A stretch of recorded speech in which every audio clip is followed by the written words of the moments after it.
Hello दोस्तों, मैं आशुतोष कुमार। आप देख रहे हो सबका नॉलेज यूट्यूब चैनल।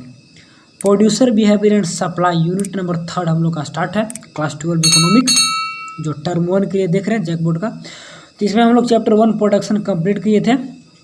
पिछले वीडियो का बात करें यानी कल हम लोगों ने सप्लाई चैप्टर स्टार्ट किया था। वहाँ पे बहुत सारे topic, basic topic, supply function, supply curve, what is supply, what is determinant of supply, ठीक है ना। तो सारे कुछ देखे थे। तो कल वीडियो के बाद आज सेकंड लेक्चर होंगे। तो चलिए जहाँ से स्टार्ट हुआ था वहाँ के बाद हम लोग चलते हैं। मार्केट सप्लाई क्या थे, डिमांड सप्लाई फंक्शन क्या थे, ठीक है ना। नंबर ऑफ हार कैसे कैसे सब डिपेंड करेगा। तो सारा हम लोग कल देख चुके थे। आज हम लोग डायरेक्ट कहाँ थे, market schedule, market supply, market curve, ठीक है। लॉ ऑफ सप्लाई भी है टॉपिक। लॉ ऑफ डिमांड पढ़े थे ना, उसी प्रकार लॉ ऑफ सप्लाई, ठीक है। तो लॉ ऑफ डिमांड और लॉ ऑफ सप्लाई दोनों दो टॉपिक है, दोनों दो सिस्टम है, दोनों दो कॉन्सेप्ट है। लॉ ऑफ डिमांड में प्राइस से क्या रिलेशन रहते थे, याद है, इन्वर्स रिलेशन। लेकिन सप्लाई में क्या रहेंगे, डायरेक्ट रिलेशन रहेंगे। क्योंकि सप्लाई एज ए प्रोड्यूसर के कॉन्सेप्ट से देखा जाता है, पॉइंट ऑफ व्यू से, और डिमांड एज ए कंज्यूमर के पॉइंट ऑफ व्यू से देखा जाता है, ठीक है। इसलिए वहाँ पे प्राइस के साथ इन्वर्स रिलेशन और यहाँ पे सप्लाई के साथ डायरेक्ट रिलेशन देखने को मिलता है, ठीक। तो लॉ ऑफ सप्लाई स्टेटेड क्या बोलता है, अभी भी ये टॉपिक है, ठीक है ना, हमेशा पूछता है, इसको याद रखिएगा, ठीक है, पढ़ लीजिएगा। तो क्या बोलता है, other things remaining constant. Other things कहने का मतलब जो भी डिटर्मिनेंट ऑफ सप्लाई थे, तो सारे डिटर्मिनेंट ऑफ सप्लाई को कांस्टेंट रखा जाए। There is positive relationship between own price of a commodity and its क्या है, क्वांटिटी सप्लाई। उस कमोडिटी का खुद का प्राइस और क्वांटिटी सप्लाई के बीच में देखा जाए तो डायरेक्ट रिलेशन होता है। डायरेक्ट रिलेशन करने में प्राइस बढ़ता है तो सप्लाई बढ़ जाता है, प्राइस घटता है तो सप्लाई घट जाता है। थस इस प्रकार more is supply at the higher price and less supply at lower price. बात को समझ गए, यानी कि डायरेक्ट रिलेशन देखने को मिलेगा, ठीक है। डिमांड से मैं कंपेयर यहाँ पे नहीं करूँगा, फिर कंपेयर करने में थोड़ा सा दिक्कत होता है। चलिए अदर वर्ड, दूसरे वर्ड में देखिए, there is a positive relation between own price and quantity supply of a commodity. तो सिंपल था, कोई दिक्कत है नहीं। एजम्पशन, कुछ कुछ मान्यताएं हमेशा काम नहीं करेगा, इसका कुछ कुछ एजम्पशन, उसके बाद कुछ एक्सेप्शन भी होंगे जहाँ पर ये काम नहीं करता लॉ ऑफ सप्लाई। यानी कि प्राइस बढ़ेंगे तो उसका सप्लाई नहीं बढ़ पाता है कहीं कहीं, तो एक्सेप्शन में देखेंगे। अभी एजम्पशन है कि लॉ कब काम करते हैं, क्या क्या मान्यताएं हैं, तब यह लॉ काम करेंगे, ठीक है। कुछ मान्यताएं नहीं, मान्यताएं में यही याद रखना है कि जितने भी डिटर्मिनेंट ऑफ सप्लाई हैं तो सारे के सारे क्या होते हैं, कॉन्स्टेंट रहना चाहिए। एक सेकेंड, क्वांटिटी सप्लाई और क्वांटिटी सप्लाई और केवल सप्लाई समझते हैं ना, फिक्स क्वांटिटी कितना सप्लाई किया जा रहा है। तो यहाँ पर देख लीजिए, price of a related commodity remains constant, number of firms in the industry remains constant, goals of firm remains unchanged, goal भी चेंज नहीं होना चाहिए। Price of factor of production remains constant, state of technology remains constant, there is no change in business expenditure, there is no change in government policy. तो सारा चीज़ यहाँ पर जितना हम लोग पढ़े थे, factor of supply, determinant of supply कहाँ चला गया, ऊपर में देखे थे ना। तो वहाँ जितना देखे थे तो सारे को यहाँ पे देख रहे हैं ना, सप्लाई फंक्शन में जो देखे थे डिटर्मिनेंट ऑफ सप्लाई, इसको बोलते हैं कि इतने सारे, तो सारे के सारे कांस्टेंट रहेंगे तो बस, बाकी प्राइस लेकिन एक सेकेंड सारे के सारे नहीं, बस प्राइस ऑफ ए कमोडिटी को छोड़ के, यानी कि पीआर के छोड़ के, इसको भी इस पर तो निर्भर करेगा ना, ठीक है। यहाँ पे इसको क्या बोलते हैं, इसको, ठीक है। तो बाकी सब कांस्टेंट रहेंगे तो बस ला डायरेक्ट पॉजिटिव रिलेशन को देखने को मिलेंगे। हो गया, कोई दिक्कत नहीं, एकदम सिंपल था, एजम्पशन खत्म हो गया। चलिए एक्सप्लेनेशन, अब टेबल डायग्राम से थोड़ा सा देख लेंगे कैसे कैसे explain. Law of supply is explain with the help of table and diagram. Simple है, प्राइस देखिए बढ़ रहा है, ठीक है, क्वांटिटी पर रुपये 10 रुपये 12 रुपये, तो सप्लाई बढ़ रहा है। 10 रुपये कुछ था तो 100 बिका, 12 रुपये 11 रुपये है तो इतना हुआ, 12 रुपये पर पीस हुआ तो इतना पीस बिक गया, तो उसका यूनिट का दाम बढ़ा, जो ही पर यूनिट का दाम होते हैं यहाँ पे देखेंगे, ठीक है। तो उसका सप्लाई, क्वांटिटी सप्लाई बढ़ जाते हैं, ठीक। Table show that the supply increases from the, बस सिंपल जो ऊपर में था उसको लैंग्वेज में लिखा है, फ्रॉम इतना तो supply increase the on price of commodity is increases from 10 to 11, ठीक। लाइक वाइज इसी प्रकार इट इंक्रीजेज 200 से 300 हुआ तो वेन द प्राइस इंक्रीजेज 11 से 12 हो गया पर यूनिट का बात कर रहा है, ठीक। Implying that there is a positive relationship between own price and quantity supply. Simple है, कोई दिक्कत यहाँ पे होना नहीं चाहिए। ग्राफ में देख लीजिए, देखिएगा ध्यान से, क्योंकि डायरेक्ट रिलेशन है, अपवर्ड राइजिंग होंगे। और क्या डिमांड में क्या थे, डाउनवर्ड स्लोपिंग थे, क्यों थे डाउनवर्ड स्लोपिंग, क्यों थे, क्योंकि वहाँ पे इन्वर्स रिलेशन देखने को मिलता था। लेकिन यहाँ पे प्राइस से डायरेक्ट रिलेशन, प्राइस बढ़ेंगे तो हम लोग का क्वांटिटी सप्लाई बढ़ जाता है। तो लिखा हुआ in the figure X axis show the commodity and Y axis price को दिखा रहा है। एस क्या दिखा रहा है, एस आपका जो सप्लाई कर्व है उसी को दिखा रहा है। Commodity in which the slope upward rising याद रखिएगा, पूछता है कि स्लोप कैसा है, तो अपवर्ड राइजिंग, ठीक है। और डाउनवर्ड स्लोपिंग किसका होता है, डिमांड का। It show the increase in the quantity supply response to increase in the on price of the commodity. Price बढ़ता है तो क्या होता है, एक सेकंड, वही है, प्राइस बढ़ता है तो क्वांटिटी सप्लाई, प्राइस बढ़ेगा, प्राइस पे डिपेंड सब कुछ, प्राइस जैसा होगा तो उसी प्रकार। एक्सेप्शन क्या बोले, कहीं कहीं एक्सेप्शन होगा, कहीं प्राइस बढ़ेंगे लेकिन सप्लाई नहीं बढ़ेंगे, तो एक्सेप्शन कहाँ कहाँ देख लीजिए, कहाँ कहाँ पे ला फॉलो नहीं होता, कहाँ पे काम नहीं करेगा। The positive relationship between own price, खुद का प्राइस कमोडिटी का, and quantity supply of a commodity में नोट एलवेज, हमेशा ऐसा नहीं होता, पॉजिटिव रिलेशन हमेशा देखने को नहीं मिलेगा, ठीक है। कब देखे, इट होल्ड गुड्स और में, एक सेकंड, होल्ड गुड्स और में note formally hold goods in the certain situation, मतलब यह गुड, मतलब कुछ गुड पे काम करेगा, कुछ पे काम नहीं करेगा, क्या क्या सिचुएशन है, ये सब सिचुएशन में काम नहीं करता, देख लीजिए कैसे क्या काम नहीं करेगा, मतलब एलवेज नोट गुड में हमेशा ये काम नहीं करता है, कभी कभी, and note formally hold good in certain situation, कुछ उस सिचुएशन में ऐसा नहीं होता है। गुड है ना, गुड अच्छे, मैंने अच्छे गुड, गुड्स नहीं मतलब अच्छा से काम नहीं करता, क्या देख लीजिए, पहला हम लोग से मतलब है यहाँ पर the law is supply does not apply strictly agriculture product में, ऐसा नहीं होता है। ऐसा क्यों नहीं होता है, क्योंकि एग्रीकल्चर क्या होता है, पेरिसेबल गुड्स माना जाता है, पेरिसेबल गुड्स आगे देखेंगे उसके बारे में नहीं होता। देखिए क्या कर रहा है, हुज द सप्लाई जो गवर्नमेंट क्या है, govern by the natural factor, देखिए नेचुरल फैक्टर से, यहाँ पे प्राइस से होता नहीं। हमारे टमाटर का खेती कर रहे हैं और तो टमाटर का प्राइस बढ़ गया तो सप्लाई बढ़ाइएगा, बारिश बढ़ गया, बारिश क्या होता है, बारिश पड़ गया, टमाटर सारा का सारा गल चुका है, तो प्राइस भले मार्केट में बढ़ गया है, क्योंकि सप्लाई कम था, प्राइस बढ़ गया, तो प्राइस बढ़ गया, लेकिन आपके पास तो है नहीं क्वांटिटी, क्योंकि एग्रीकल्चर प्रोडक्ट था, तो ये तो नेचुरल फैक्टर पर डिपेंड करते हैं, तो नेचुरल फैक्टर के कारण मेरा सप्लाई नहीं हो पाता है, तो क्या करेंगे हम लोग, कैसे सप्लाई बढ़ाएंगे, ठीक है ना। It due to natural calamity, मतलब कुछ प्राकृतिक आपदाएं के कारण प्रोडक्शन नहीं हो पाया था। There is fair in the production में कमी हो गया, वीट, चलिए वीट का एग्जाम्पल, ठीक, तो then supply will not increase, however high price में भी, प्राइस ज़्यादा हो सकता है लेकिन फिर भी हम लोग सप्लाई इंक्रीज नहीं कर पाएंगे, क्यों करेंगे, कहाँ से कर पाएंगे, होगा नहीं, क्योंकि नेचुरल फैक्टर के कारण, नेचुरल कैलामिटी है, कोई भी आपदा के कारण मेरा सारा प्रोडक्शन नहस तहस हो गया, तो कितना ही प्राइस मार्केट में उसका रहे ना, हम लोग सप्लाई नहीं कर पाएंगे, क्योंकि वह एक क्या है, एक नेचुरल फैक्टर, यानी कि एग्रीकल्चर प्रोडक्ट हमेशा इन्वर्सली प्रोपोर्शनल टू होता है, यानी कि लॉ ऑफ सप्लाई में आता है। चलिए सेकंड,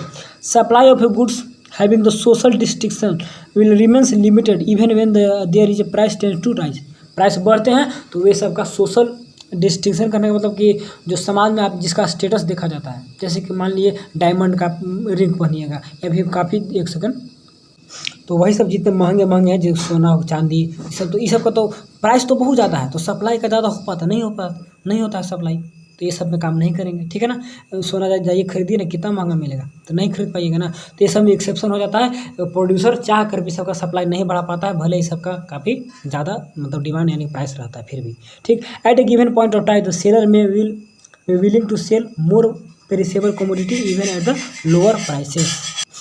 देखिए पेरिसेबल गुड के कारण भी ऐसा नहीं होता है, क्यों, पेरिसेबल जो कि नश्वर होते हैं, यानी जो खराब हो जाते हैं बहुत जल्द, अब पेरिसेबल गुड्स है तो करेंगे सेलर में willing to sell more perishable commodity even at lower price पर भी वो ज़्यादा सेल करने के लिए तैयार रहता है, क्योंकि अगर लोअर प्राइस है तो सड़ गल जाएगा, 2 दिन में खराब हो जाएगा, तो कौन लेगा, कोई नहीं लेगा, तो प्राइस कम भी रहता है ना, तो उसके बाद भी ज़्यादा सेलिंग होता है, तो ऐसा तो होना नहीं चाहिए। लॉ ऑफ सप्लाई क्या बोलता है, लॉ ऑफ सप्लाई बोलता है कि प्राइस ज़्यादा रहेंगे तब ज़्यादा सेलिंग होगा, यहाँ लेकिन कम प्राइस पर भी ज़्यादा सेलिंग हम लोग करना पड़ता है, प्रोड्यूसर मैंने एज ए प्रोड्यूसर का पॉइंट ऑफ व्यू से देख रहा है, यहाँ पे आपको एक कांस्टेंट डिमांड यानी कि कंज्यूमर कांस्टेंट रखना होगा। क्या स्टार्टिंग में बताया था कि प्रोड्यूसर, कंज्यूमर और प्राइस, यानी कि डिमांड, सप्लाई एंड प्राइस, तीनों को जब कंपेयर हम लोग एक साथ नहीं कर सकते हैं, एक को हमको किसी भी हाल में कांस्टेंट रखना होगा। यहाँ पर देखिएगा, तो यहाँ पर सोशल डिस्टिंक्शन जो सोना चांदी की बात कर रहे थे, तो डिमांड तो उसका जो, ये भी एक्सेप्शन था, लॉ ऑफ डिमांड में यहाँ पे एक्सेप्शन में आता था, क्योंकि जो हाई फाई आदमी, हाई फाई जो पैसे वाले लोग होते हैं, तो महंगे महंगे वस्तु खरीदना चाहते हैं।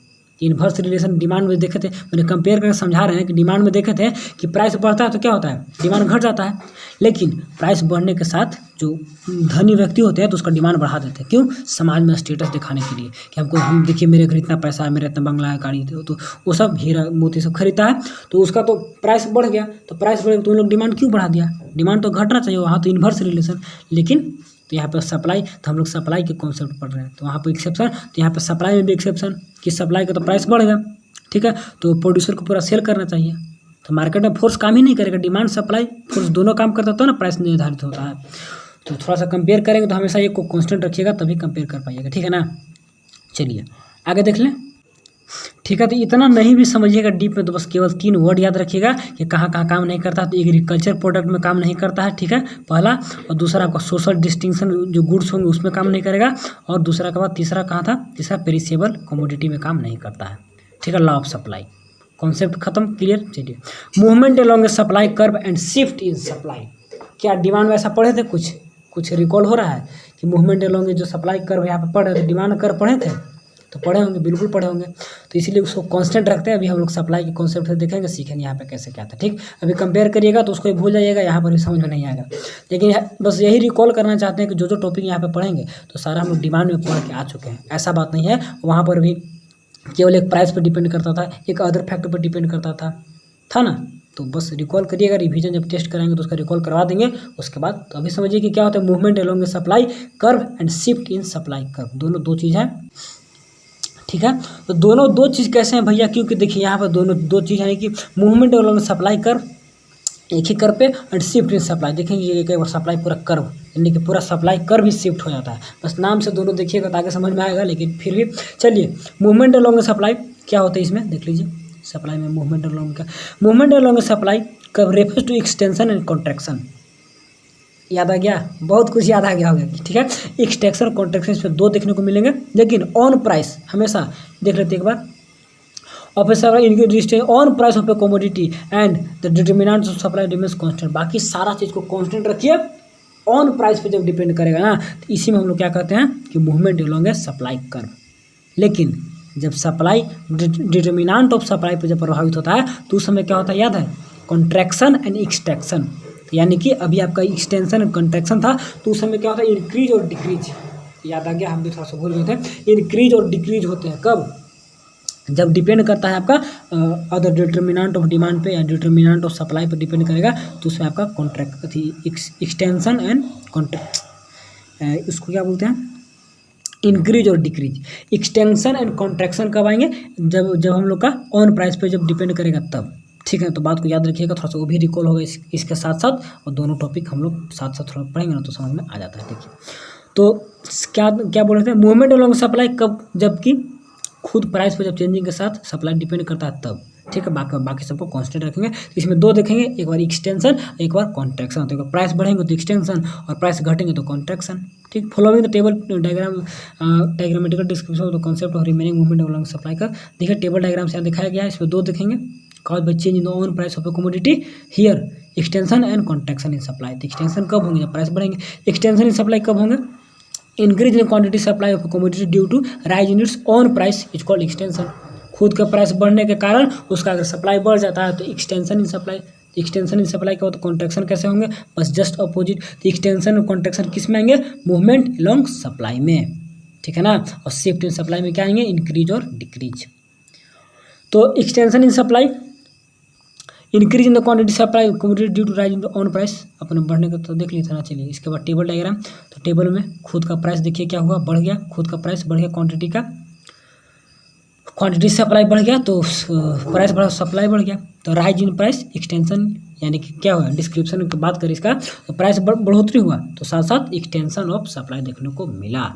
इसके जस्ट अपोजिट, तो बस यहाँ लैंग्वेज में लिखा है, इसको पढ़िएगा कि the above table show the extension of supply, दिखा रहा है when the commodity rupees 1 the quantity supply 1 unit, when the price increase 5 unit supply extend to 5 unit. इसमें तो कुछ समझाना है नहीं, सिंपल है। देखिए एक ही पे शिफ्ट हो गया, जो नाम था कि कहाँ चला गया, नाम मैं भूल जा रहा हूँ खुद से। Movement along supply, movement along supply, along मैंने उसी पर, अलोंग मैंने उसी पर, तो बस मूवमेंट अलोंग सप्लाई इसी पे शिफ्ट कर गया, ठीक है। यहाँ पे देखिए क्वांटिटी का यूनिट इधर है, प्राइस इधर है। तो प्राइस अगर बढ़ जाते हैं तो यहाँ पर था सप्लाई, अब सप्लाई इसी पर शिफ्ट करके यहाँ से यहाँ पहुँच गया, बढ़ गया, ठीक। और आगे देखेंगे तो उसमें क्या होंगे, सप्लाई कर्व भी चेंज ऊपर नीचे हो जाएगा, लेकिन उसी पर यहाँ पे मूवमेंट अलोंग हुआ, शिफ्ट नहीं हो पाया। तो शिफ्ट कब होंगे, जब उसमें इंक्रीज डिक्रीज देखेंगे, जब सप्लाई डिपेंड करेगा डिटर्मिनेंट ऑफ सप्लाई पर, ठीक है, या फैक्टर ऑफ सप्लाई जो बोलिए। तो इधर फिगर एक्स एक्सिस क्या दिखाता है, कमोडिटी को, वाई एक्सिस किसको दिखाता है, लैंग्वेज में लिखना होता है रुपीज में।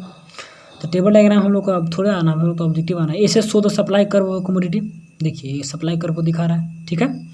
आगे देख लेते नीचे में क्या लिखा है, बस सब लैंग्वेज लिखा हो, इसको सबको खुद से पढ़िएगा ना, सब कुछ समझना है। When the price 1 the supply 1 unit, price 5 unit supply 5 unit the producer move from point A to point B पे, जो प्रोड्यूसर है point B on the supply S supply कर पे पॉइंट ए से पॉइंट बी पे move कर जाता है, इसी पर पॉइंट ए से पॉइंट बी पे क्या कर गया, मूव कर गया, तो मूवमेंट अलोंग सप्लाई कर्व होगा। इसका नाम ही क्या था, इसका नाम ही था मूवमेंट अलोंग सप्लाई कर्व, है ना। तो मूवमेंट कर जाता है सप्लाई कर्व, उसे मूव कर गया ए से बी तक, तो मूवमेंट अलोंग सप्लाई हो गया। तो लैंग्वेज पढ़िएगा तो खुद से समझ जाइएगा, इसको में से मतलब कुछ एक्स्ट्रा मैं समझा नहीं सकता, कुछ है नहीं ऐसे चीज़। चलिए, तो movement along lower higher point, एक सेकंड कहाँ थे on S, the movement from the lower point to the higher point on the same supply curve indicate the extension in supply. ध्यान दीजिएगा, लोअर पॉइंट से हायर पॉइंट होगा तो extension बोलेंगे, तो अब जब कॉन्ट्रैक्शन पढ़ेंगे आगे चल के यहाँ पर, तो क्या होंगे, हायर पॉइंट से लोअर पॉइंट पर आपका मूव कर जाएगा, मूवमेंट होगा। यहाँ पे आपका लोअर पॉइंट से यानी कि कम यूनिट से यानी कम प्राइस से आगे बढ़ चुके हैं, और अबर देखेंगे ऊपर से हम लोग डाउनवर्ड आ जाएंगे तो उस समय क्या होंगे, लोअर प्राइस देखने को मिलेंगे, ठीक है ना। यानी कि जो डिमांड था 1 यूनिट से 5 यूनिट बढ़ गया, क्यों बढ़ा, क्योंकि प्राइस अब बढ़ गया था, तो अब डिमांड घटेंगे। इसके अपोजिट में क्या देख लेंगे हम लोग, रुक जाइए कहाँ थे, shift in supply, shift in supply इसके अपोजिट में देख लेंगे। शिफ्ट इन सप्लाई नहीं, इससे पहले कुछ और देखना होगा, इससे पहले हम लोग को कॉन्ट्रैक्शन इन सप्लाई, तो बोले इससे पहले हम लोग देखना कॉन्ट्रैक्शन ऑफ सप्लाई क्या होते हैं। वीडियो चल रहे हैं, कहीं से कोई दिक्कत है नहीं, चलिए ठीक है। तो कॉन्ट्रैक्शन में जस्ट अपोजिट टू एक्सटेंशन, देखिए उसी पे क्या क्या डाउनवर्ड के मूव कर गया, ठीक है ना, हायर से लोअर पॉइंट पे आ गया। ऐसा क्यों हो गया, देखिए इन this figure x show the commodity को सिमिलर है, वाई एक्सिस प्राइस को दिखा रहा है, एस आपका show the supply curve of the commodity when the price is ₹5, जब 5 था तो supply 5 unit, when the price fail 1 तो सप्लाई रिड्यूस 1, प्राइस 5 थे तो 5 था, प्राइस घट गया तो प्राइस घटने के कारण उसका सप्लाई भी घट गया, बस जस्ट अपोजिट, ठीक है। तो movement from the higher point to lower point on the same supply curve indicate the contraction of supply. तो पूछेगा कैसे बताइएगा कॉन्ट्रैक्शन, क्योंकि हायर से लोअर की ओर मूवमेंट हुआ है सेम सप्लाई कर्व पर। तो शिफ्ट इन सप्लाई, वहाँ पे प्राइस पे डिपेंड कर रहा था, यहाँ पे प्राइस कांस्टेंट रहेंगे, ऑन प्राइस पे कमोडिटी कांस्टेंट रहेंगे, बाकी सब डिटर्मिनेंट इसमें क्या होंगे, उसी के कारण सब कुछ चेंजिंग होगा। Shift in supply curve refers to the situation when increase और decrease in the supply even when the on price of a commodity remains constant. खुद का प्राइस कांस्टेंट रहेंगे, लेकिन बाकी जो और सब थे कमोडिटी क्या बोलते हैं, सब फैक्टर जितने डिटर्मिनेंट उन लोग के कारण इसका सप्लाई में चेंजिंग होता है। Shift in supply curve in the couch by the factor other than the on price of a commodity. ऐसा क्यों होता है, क्योंकि जितने भी फैक्टर थे काउज बाय फैक्टर्स, लेकिन other than on price of a commodity, on price को छोड़ के बाकी जितने फैक्टर थे उसी के कारण देखने को मिलता है शिफ्ट इन सप्लाई। यहाँ पर भी 2 देखने को मिलेंगे, इंक्रीज और डिक्रीज। चलिए, increase in supply forward shift हो गया, और डिक्रीज यानी कि बैकवर्ड शिफ्ट होता है। क्या फॉरवर्ड बैकवर्ड है, देख लीजिए ग्राफ में, देख लीजिए following table situation diagrammatical illustration of situation में इंक्रीज डिक्रीज। देखिए इंक्रीज इन सप्लाई कब इंक्रीज करेंगे, increase in supply when the quantity supply increases at existing price of a commodity, same price पे कहीं पे कोई चेंजिंग नहीं, सेम प्राइस, ठीक है ना, बट लेकिन क्वांटिटी सप्लाई क्या हो जाएगा, इंक्रीज हो जाएगा, ठीक। Diagrammatically it means the forward shift in the supply curve or shift in supply curve to the rightward, यानी कि आगे की ओर शिफ्ट कर जाएगा। तो यहाँ से एक सेकेंड, सप्लाई कर्व में कहाँ था, diagrammatically it means the forward shift in supply curve, आगे की ओर मूव कर जाएगा, या एक और बोल सकते हैं और में कि shift in supply curve to the right में शिफ्ट कर गया, या फिर फॉरवर्ड यानी कि आगे की ओर शिफ्ट कर गया। देखिए इसको बोलिए कि आगे की ओर शिफ्ट कर गया, या बोल सकते हैं कि राइट की ओर शिफ्ट कर गया, ठीक है ना, राइट बोलिए या फिर फॉरवर्ड बोलिए, ठीक। तो क्या होंगे यहाँ पर देख लीजिए प्राइस तो कांस्टेंट है, प्राइस में तो कोई चेंजिंग नहीं हुई, लेकिन फिर भी सप्लाई में चेंजिंग हो गया।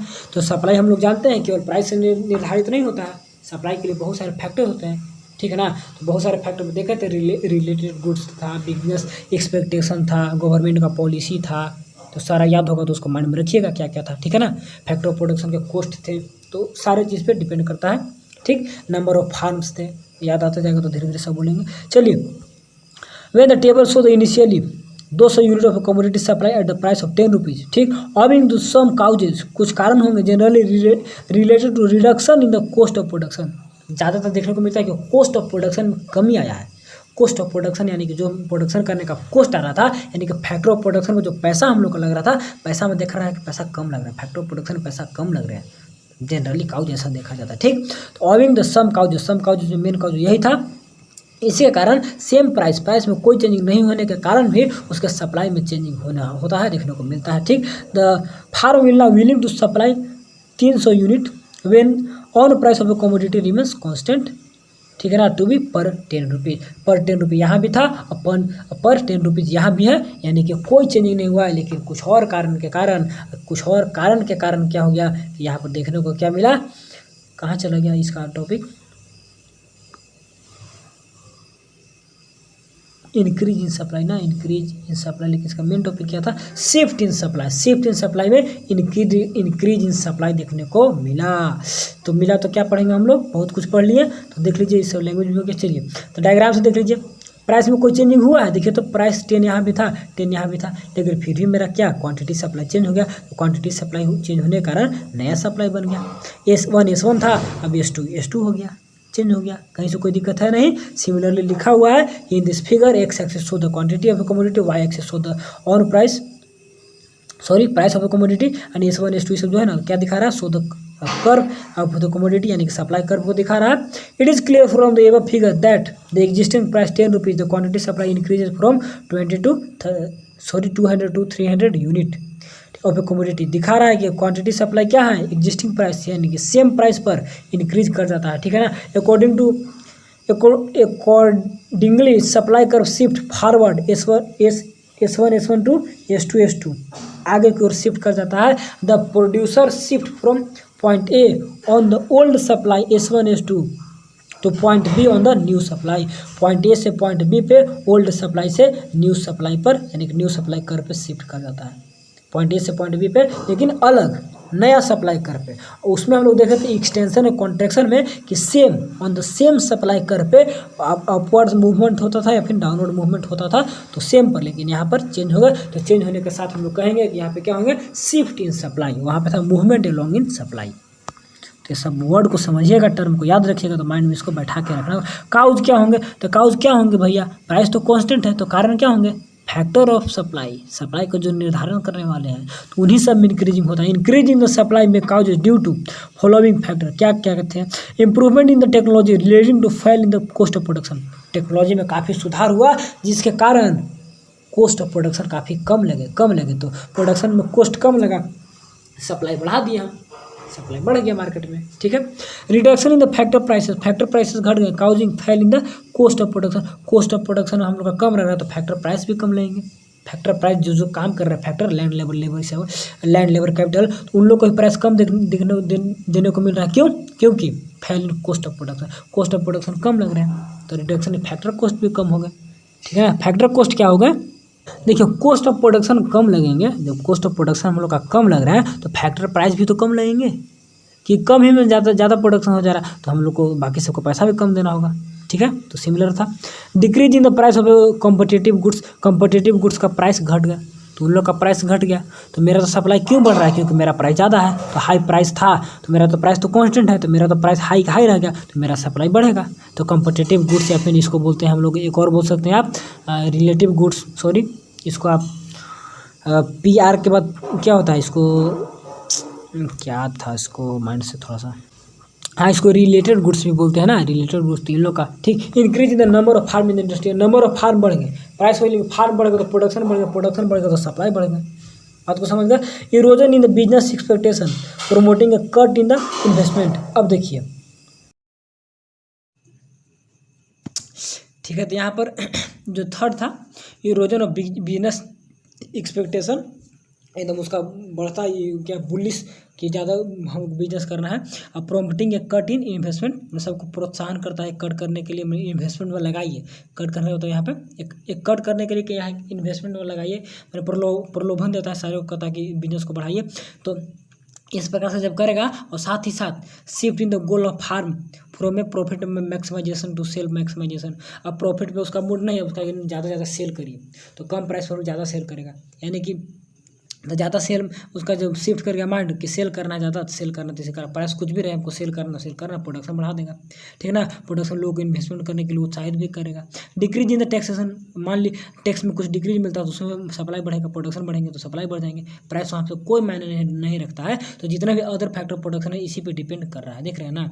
एक साइड ड्यूटी वगैरह कम लग गए तो कम लग गए टैक्स, तो क्या करेंगे हम लोग, प्रोडक्शन बढ़ा देंगे, सप्लाई बढ़ गया, यहाँ पे तो प्राइस इंडिपेंडेंस है। तो यही देखा जाता है कि causes in increase in supply. तो हम लोग डिक्रीज इन सप्लाई देख लेते क्या होता है, इसमें भी प्राइस कांस्टेंट रहेंगे, बाकी अदर देन फैक्टर के कारण यहाँ पर सप्लाई में गिरावट होता है। तो देख लेते हैं इसको भी क्या था। इसके बाद आज ही टॉपिक खत्म होगा, इसके बाद नया टॉपिक कल से चालू करेंगे।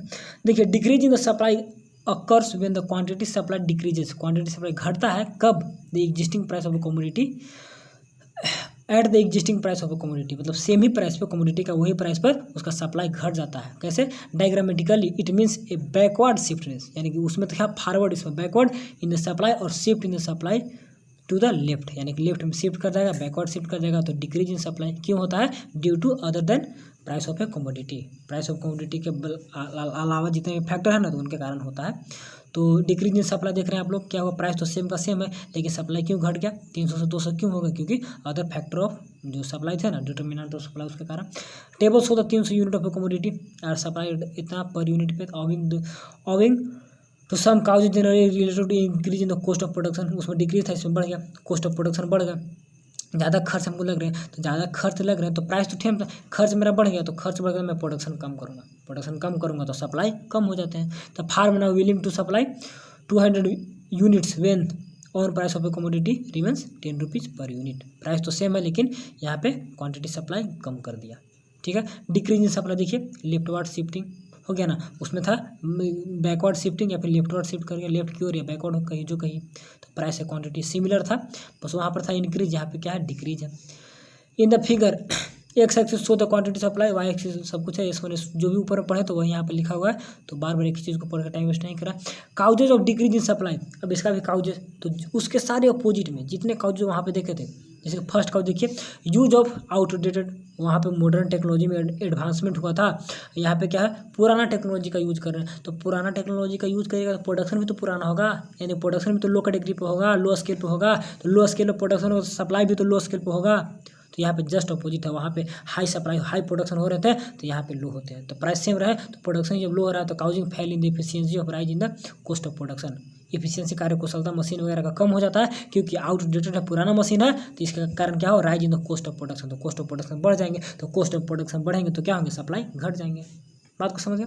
चलिए increase in the factor prices बढ़ गए, causing increase in cost of production, अब फैक्टर प्राइसेस बढ़ गए तो कॉस्ट ऑफ प्रोडक्शन बढ़ जाता है। कैसे, फैक्टर प्राइसेस, इस वर्ड को समझा दे रहे हैं अच्छे से। फैक्टर प्राइसेस करने का मतलब कि लेबर है, लैंड है, ये सब फैक्टर है, तो उन लोग का प्राइस बढ़ गया, लेबर वाला का हम ज़्यादा पेमेंट लेंगे, ठीक, लैंड का हमको ज़्यादा रेंट देने पड़ रहा है, तो इसके कारण causing increase in cost of production, तो कॉस्ट ऑफ प्रोडक्शन बढ़ेंगे ना, अब प्रोडक्शन करें तो उसमें कॉस्ट ज़्यादा लगेगा, लेबर को ज़्यादा देने पड़ रहा है, फैक्टर को ज़्यादा, मशीन को ज़्यादा, तो इसके कारण, ठीक है ना, तो प्राइस ठीक है, लेकिन ये सब कारण तो हम ज़्यादा देने को पड़ रहा है तो हम क्या करेंगे, प्रोडक्शन कम करेंगे तो सप्लाई कम हो जाएगा मार्केट में। Increase in the price of competitive goods का प्राइस बढ़ जाता है तो उसका प्राइस बढ़ तो उसका सप्लाई बढ़ा दिया जाएगा, तो मेरा सप्लाई डाउन हो जाएगा। डिक्रीज वहाँ पे क्या था, डिक्रीज था फर्स्ट में, तो यहाँ सब अपोजिट है, decrease in the number of firm घट गए, तो नंबर ऑफ फार्म घट गए तो क्या प्रोडक्शन घट गया तो सप्लाई घट गया, सिंपल है।